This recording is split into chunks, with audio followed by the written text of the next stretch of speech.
Selamat pagi, Shalom. Bertemu kembali untuk mendengarkan bacaan renungan harian. Jangan kita melupakan sejarah. Judul renungan hari ini, tanggal 24 Mei, bagaimana cara mengumpulkan uang?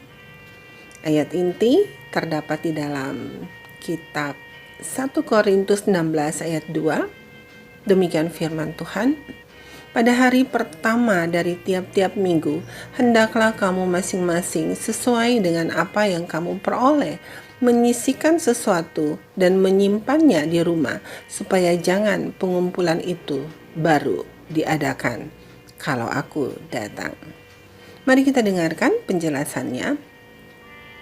Penggalangan dana yang dibutuhkan untuk pekerjaan para pelayan penganut hari Sabat merupakan isu utama pada pertengahan tahun 1850-an.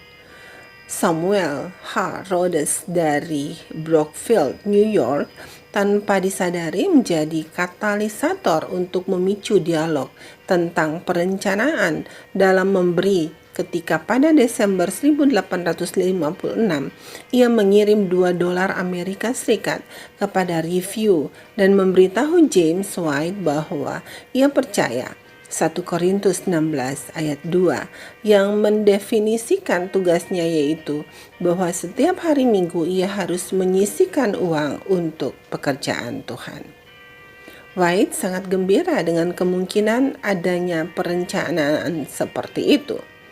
Ia mengatakan, kami menyarankan kepada semua orang Kristen untuk mempertimbangkan dengan cermat mengenai ayat ini.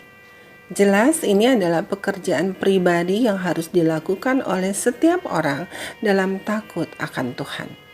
Jika setiap orang Advent melakukan seperti yang dilakukan Rhodes, maka perbendaharaan Tuhan akan penuh dengan sarana untuk memajukan pekerjaan demi tujuan kebenaran yang mulia.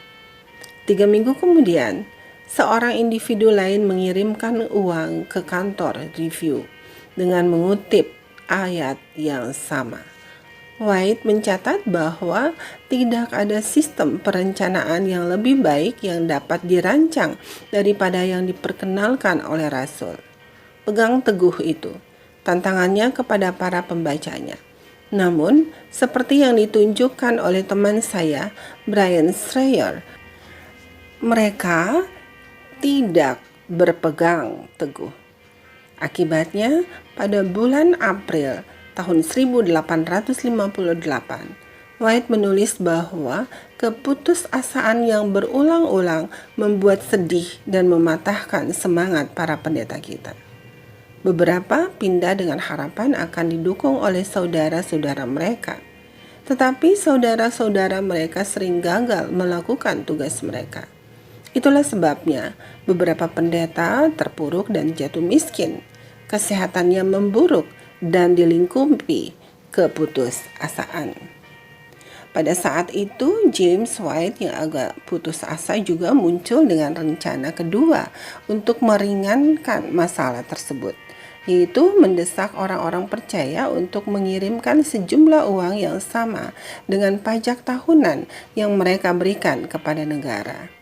Schreier mencatat, tetapi jika orang Advent terbukti enggan untuk mengadopsi rancangan dalam 1 Korintus 16, maka mereka tampaknya akan lebih ragu-ragu lagi untuk mengikuti rencana pajak untuk gereja. 3 minggu kemudian, White mencatat bahwa iblis bersukacita karena tidak ada program yang berhasil dalam membiayai gereja. Di tengah pergolakan masalah yang tak kunjung berakhir, pada musim semi tahun 1858, Jemaat Battle Creek, Michigan, membentuk kelompok pengkajian untuk mencari rancangan sesuai Alkitab guna mendukung pelayanan.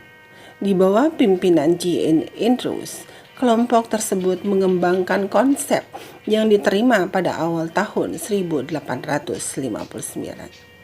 Terkadang kita lupa bagaimana para pendahulu kita berjuang menghadapi masalah yang saat ini tidak pernah lagi mengganggu kita.